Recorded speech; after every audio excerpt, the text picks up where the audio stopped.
कौसल्या सुप्रजा रामपूर्वा सन्ध्या प्रवर्तते उत्तिष्ठ नरशार्दूल कर्तव्यं दैवमाह्निकम् कौसल्या सुप्रजा रामपूर्वा सन्ध्या प्रवर्तते उत्तिष्ठ नरशार्दूल कर्तव्यं दैवमाह्निकम् उत्तिष्ठोत्तिष्ठ गोविन्द उत्तिष्ठ गरुडध्वज उत्तिष्ठ कमलाकान्ता त्रैलोक्यं मङ्गलं कुरु उत्तिष्ठोत्तिष्ठ गोविन्द उत्तिष्ठ गरुडध्वज उत्तिष्ठ कमलाकान्ता त्रैलोक्यं मङ्गलं कुरु मातः समस्त जगतां मधुकैटभारे वक्षो विहारिणि मनोहर दिव्यमूर्ते श्रीस्वामिनि श्रुत जनप्रिय दानशीले श्रीवेङ्कटेश दयिते तव सुप्रभातम् मातः समस्त जगतां मधुकैटभारे वक्षो विहारिणि मनोहर दिव्यमूर्ते श्रीस्वामिनि श्रुत जनप्रिय दानशीले श्रीवेङ्कटेश दयिते तव सुप्रभातम् तव सुप्रभातमरविन्दलोचने भवतु प्रसन्न मुख चन्द्रमण्डले विधिशङ्करेन्द्रवनिताभिरर्चिते वृषशैलनाथ दयिते दयानिधे अत्र्यादि सप्त ऋषयः समुपास्य सन्ध्याम् आकाश सिन्धु कमलानि मनोहराणि आदाय पादयुगमर्चयितुम् प्रपन्नाः शेषाद्रिशेखर विभो तव सुप्रभातम् पञ्चाननाब्ज भव षण्मुख वासवाद्याः त्रैविक्रमादिचरितम् विबुधास्तुवन्ति भाषापतिः पठति वासर शुद्धिमारात् शेषाद्रिशेखर विभो तव सुप्रभातम् ईषत् प्रफुल्ल सरसीरुहनारिकेल पूगद्रुमादि सुमनोहर पालिकानाम् आवाति मन्दमनिलः सह दिव्यगन्धैः शेषाद्रिशेखर विभो तव सुप्रभातम् उन्मील्य नेत्रयुगमुत्तम पञ्जरस्थाः पात्रावशिष्ट कदली फलपायसानि भुक्त्वा सलीलमथ केलिशुकाः पठन्ति शेषाद्रिशेखर विभो तव सुप्रभातम् तन्त्री प्रकर्ष मधुरस्वनया विपञ्च गायत्यनन्दचरितम् तव नारदोऽपि भाषा समग्रमसहृत्करचार रम्यम् शेषाद्रिशेखर विभो तव सुप्रभातम् भृङ्गावळी च मकरन्दरसानुविद्ध जङ्गार गीत निनदैः सह सेवनाय गिर्यात्युपान्त सरसी कमलोदरेभ्यः शेषाद्रिशेखर विभो तव सुप्रभातम् योषा गणेन वरदध्नि विमथ्यमाने घोषालयेषु दधिमन्थन तीव्र घोषाः रोषात् कलिम् विदधते ककुभश्च कुम्भाः शेषाद्रिशेखर विभो तव सुप्रभातम्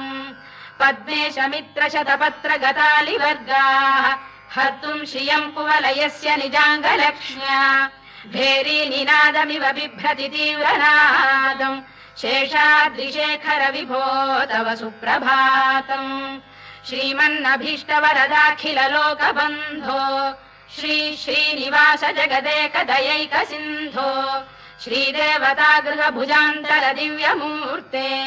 श्रीवेङ्कटाचलपते तव सुप्रभातम् श्रीमन्नभीष्टवरदाखिल लोकबन्धो श्री श्रीनिवास जगदेक दयैक सिन्धो श्रीदेवतागृह भुजान्तर दिव्यमूर्ते श्रीवेङ्कटाचलपते तव सुप्रभातम् श्रीस्वामि पुष्करिणिका प्लव निर्मलाङ्गाः श्रेयोर्थिनो हर विरिञ्च सनन्दनाद्याः द्वारे वसन्ति वरवेत्र हतोत्तमाङ्गाः श्रीवेङ्कटाचलपते तव सुप्रभातम् श्रीशेषशैल गरुडाचल वेङ्कटाद्रिनारायणाद्रिवृषभाद्रिवृषाद्रिमुख्याम् आख्याम् त्वदीय वसतेरनिशम् वदन्ति श्रीवेङ्कटाचलपते तव सुप्रभातम् सेवा परा शिव सुरेश कृशानुधर्म रक्षोऽम्बुनाथ पवमान धनाधिनाथाः बद्धाञ्जलि प्रविलसन् निज शीर्षदेशाः श्रीवेङ्कटाचलपते तव सुप्रभातम् घाटीषु देवि खगराज मृगाधिराज नागाधिराज गजराज हयाधिराजाः स्वस्वाधिकारमहिमाधिकमर्थयन्ते श्रीवेङ्कटाचलपते तव सुप्रभातम् सूर्येन्दुभौम बुधवाक्पदिकाव्यसौरिस्वर्भानुकेतुदिविषत्परिषत्प्रधानाः त्वद्दासदासचरमावधिदासदासाः श्रीवेङ्कटाचलपते तव सुप्रभातम् त्वत्पादधूलिभरितस्फुरितोत्तमाङ्गाः स्वर्गापवर्गनिरपेक्ष निजान्तरङ्गाः कल्पागमाकलनयाकुलताम् लभन्ते श्रीवेङ्कटाचलपते तव सुप्रभातम् त्वद्गोपुराग्रशिखराणि निरीक्षमाणाः स्वर्गापवर्गपदवीम् परमाम् श्रयन्तः मर्त्या मनुष्य भुवने मतिमाश्रयन्ते श्रीवेङ्कटाचलपते तव सुप्रभातम् श्रीभूमिनायक दयादिगुणामृताब्धे देवादिदेव जगदेक शरण्यमूर्ते श्रीमन्ननन्त गरुडादिभिरर्चिताङ्घ्रे श्रीवेङ्कटाचलपते तव सुप्रभातम् श्रीपद्मनाभ पुरुषोत्तम वासुदेव वैकुण्ठ माधव जनार्दन चक्रपाणे श्रीवत्स चिह्न शरणागत पारिजात श्रीवेङ्कटाचलपते तव सुप्रभातम् कन्दर्पदर्पहर सुन्दर दिव्यमूर्ते कान्ताकुजाम्बुरुह कुड्मललोल दृष्टे कल्याण निर्मल गुणाकर दिव्य कीर्ते श्रीवेङ्कटाचलपते तव सुप्रभातम्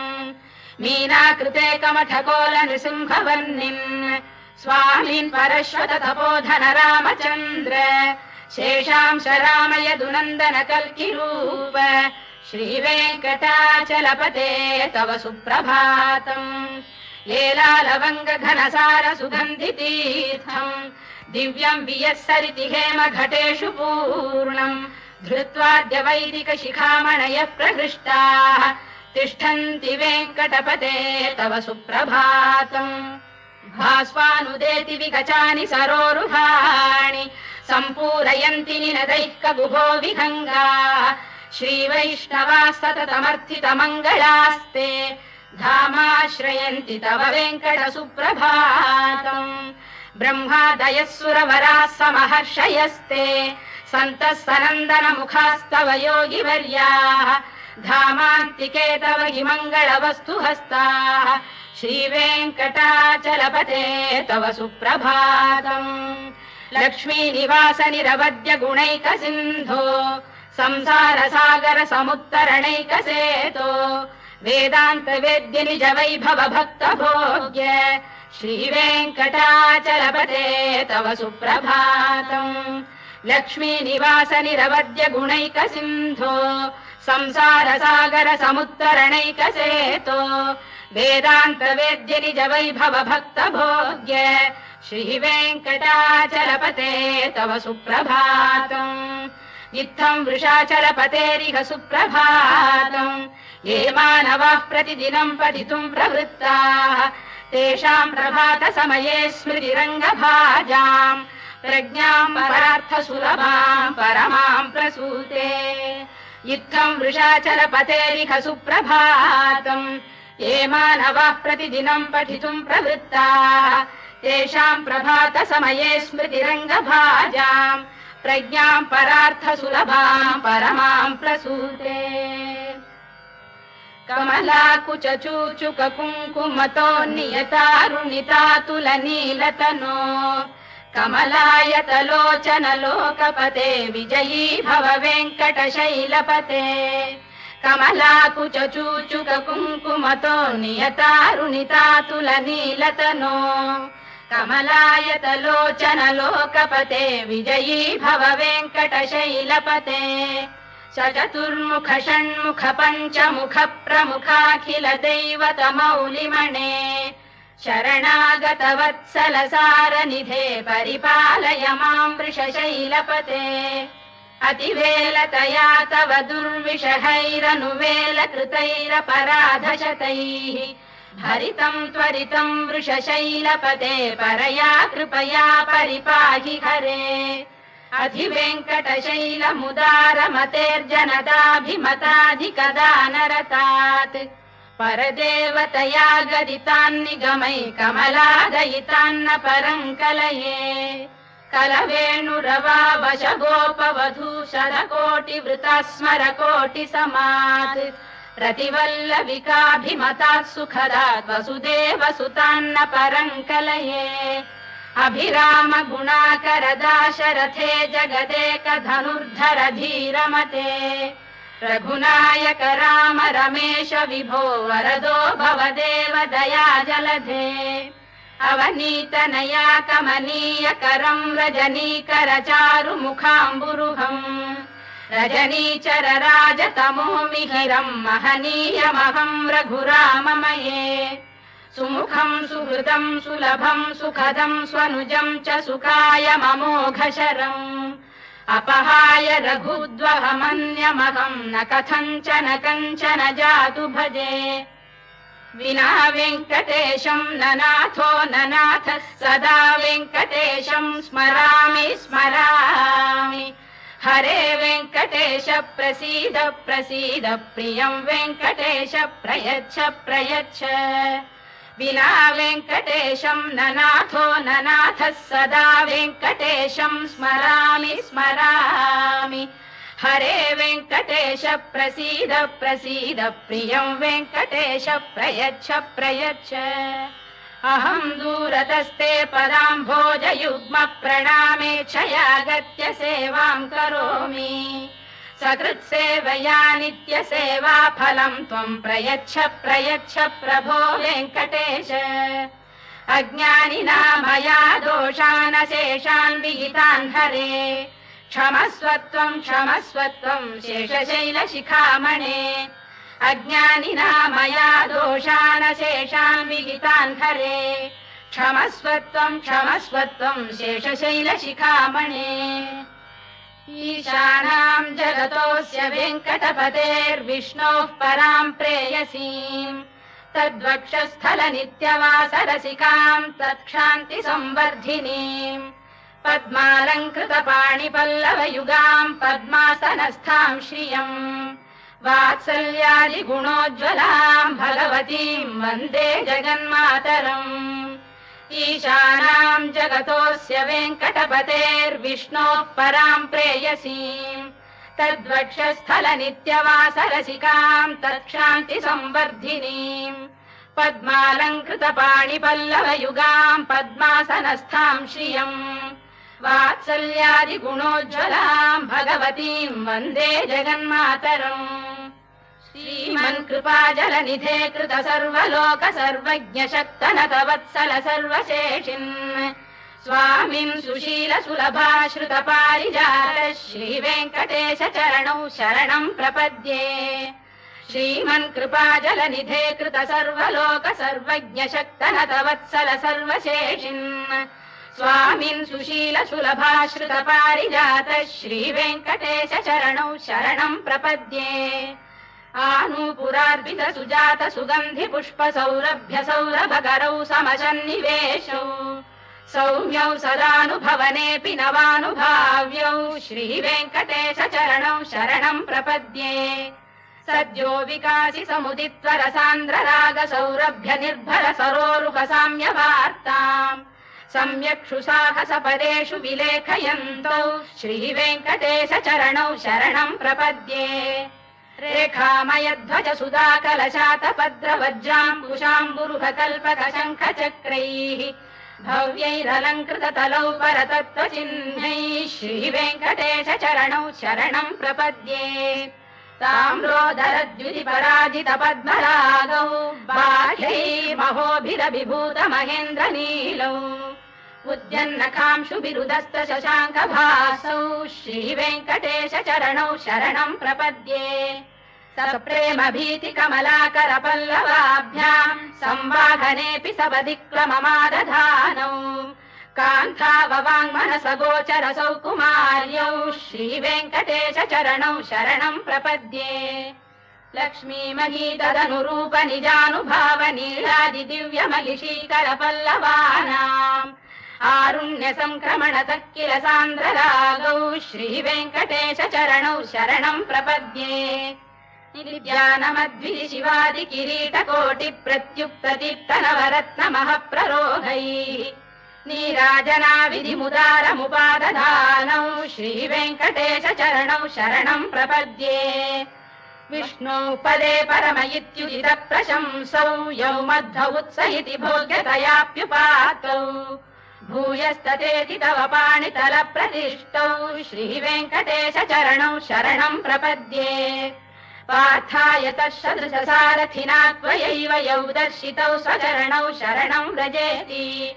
भूयोऽपि मह्यमिहतौ करदर्शितौ ते श्रीवेङ्कटेश चरणौ शरणं प्रपद्ये मन्मूर्धिकालियपणे विकटाटवीषु श्रीवेङ्कटाद्रिशिखरे शिरसि श्रुतीनाम् चित्तेऽप्यनन्य मनसां सममाहितौ ते श्रीवेङ्कटेश चरणौ शरणं प्रपद्ये अम्लानघृष्यलवनीतलकीर्ण पुष्पौ श्रीवेङ्कटाद्रिशिखराभरणायमानौ आनन्दिताखिल मनोनयनौ तवैतौ श्रीवेङ्कटेश चरणौ शरणं प्रपद्ये राय प्रपन्न जनता प्रथमावगाह्यौ मातुस्तनाविव शिशोरमृतायमानौ प्राप्तौ परस्पर तुलामतुलान्तरौ ते श्रीवेङ्कटेश चरणौ शरणं प्रपद्ये सत्त्वोत्तरैः सतत सेव्य पदाम्बुजेन संसारतारकदयार्द्रदृगञ्चलेन सौम्योपयन्तृमुनिना मम दर्शितौ ते श्रीवेङ्कटेश चरणौ शरणं प्रपद्ये सत्त्वोत्तरैः सतत सेव्य पदाम्बुजेन संसारतारकदयार्द्रदृगञ्चलेन सौम्योपयन्तृमुनिना मम दर्शितौ ते श्रीवेङ्कटेश चरणौ शरणं प्रपद्ये श्रीशश्रिया घटिकया त्वदुपाय भावे प्राप्ये त्वयि स्वयमुपेय दया स्फुरन्त्या नित्याश्रिताय निरवद्य गुणाय तुभ्यं श्यां किङ्करो वृषगिरीश न जातु मह्यम् श्रीशश्रिया घटिकया त्वदुपाय भावे प्राप्ये त्वयि स्वयमुपेय दया स्फुरन्त्या नित्याश्रिताय निरवद्य गुणाय तुभ्यम् श्यां किङ्करो वृषगिरीश न जातु मह्यम् श्रियकान्ताय कल्याण निधये निधयेऽर्थिनाम् श्रीवेङ्कटनिवासाय श्रीनिवासाय मङ्गलम् श्रियकान्ताय कल्याण निधये निधयेऽर्थिनाम् श्रीवेङ्कटनिवासाय श्रीनिवासाय मङ्गलम् लक्ष्मी सविभ्रमालोक सुभ्रू विभ्रम चक्षुषे चक्षुषे सर्वलोकानां वेङ्कटेशाय मङ्गलम् श्रीवेङ्कटाद्रिशृङ्गाग्रमङ्गलाभरणाङ्ग्रये मङ्गलानां निवासाय श्रीनिवासाय मङ्गलम् सर्वावयव सौन्दर्य सम्पदा सर्वचेतसाम् सदा सम्मोहनायास्तु वेङ्कटेशाय मङ्गलम् नित्याय निरवध्याय सत्यानन्द चिदात्मने